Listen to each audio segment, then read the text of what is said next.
Revisi Undang-Undang TNI versus Undang-Undang Polri. Perang senyap di balik layar kekuasaan.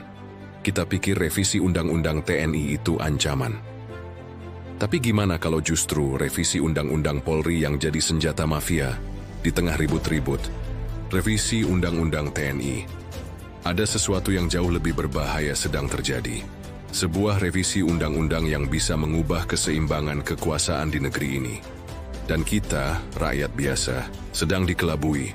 Revisi Undang-Undang TNI disahkan dengan dalih memperkuat peran militer dalam menghadapi ancaman nasional.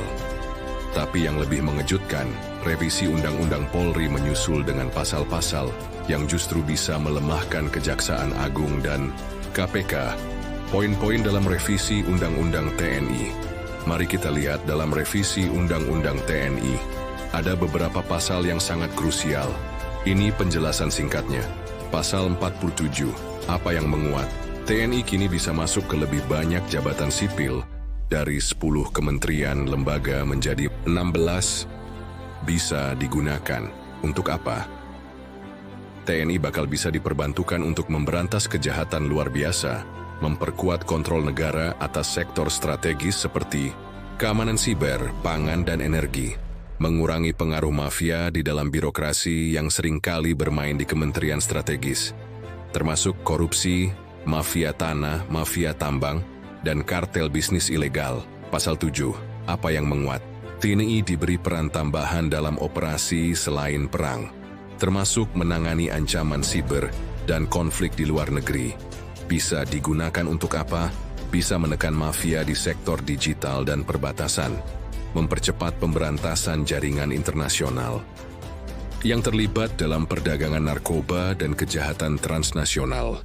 Pasal 53, apa yang menguat? Usia pensiun perwira tinggi diperpanjang. Bisa digunakan untuk apa? Mengurangi intervensi mafia dalam promosi jabatan, karena stabilitas kepemimpinan TNI lebih lama.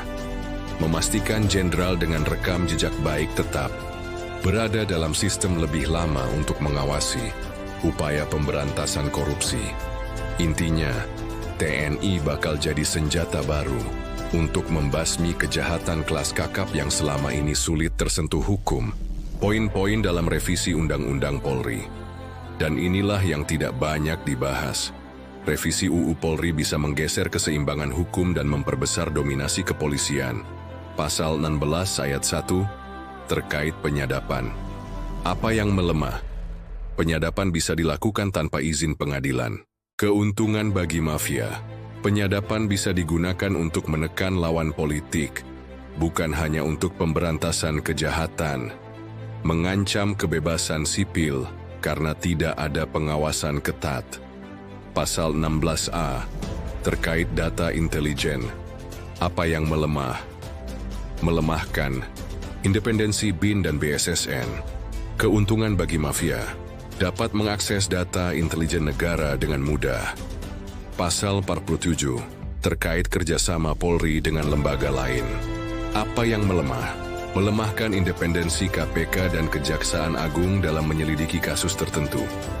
Keuntungan bagi mafia, kasus korupsi yang menyangkut pejabat tinggi bisa lebih sulit untuk disidik karena penyidik utama, Kejaksaan, dibuat lebih lemah.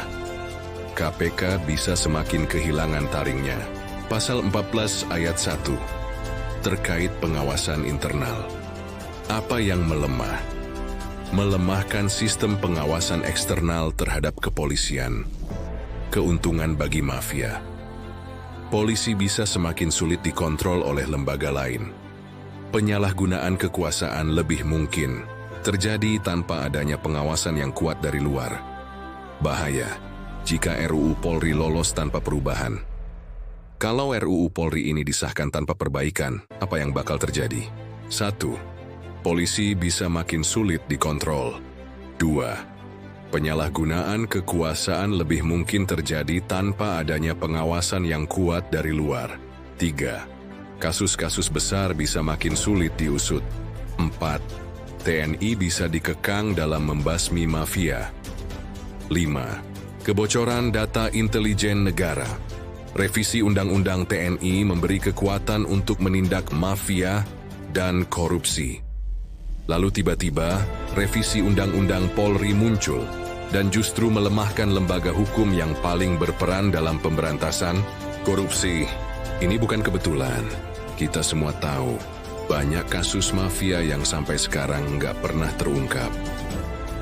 Jangan sampai revisi Undang-Undang Polri malah jadi alat buat melindungi mafia. Guys, kalau revisi Undang-Undang TNI benar-benar mau bersihin mafia, tapi revisi Undang-Undang Polri malah makin kuat tanpa kontrol. Gimana pendapat kalian, guys? Jangan lupa share biar lebih banyak yang sadar.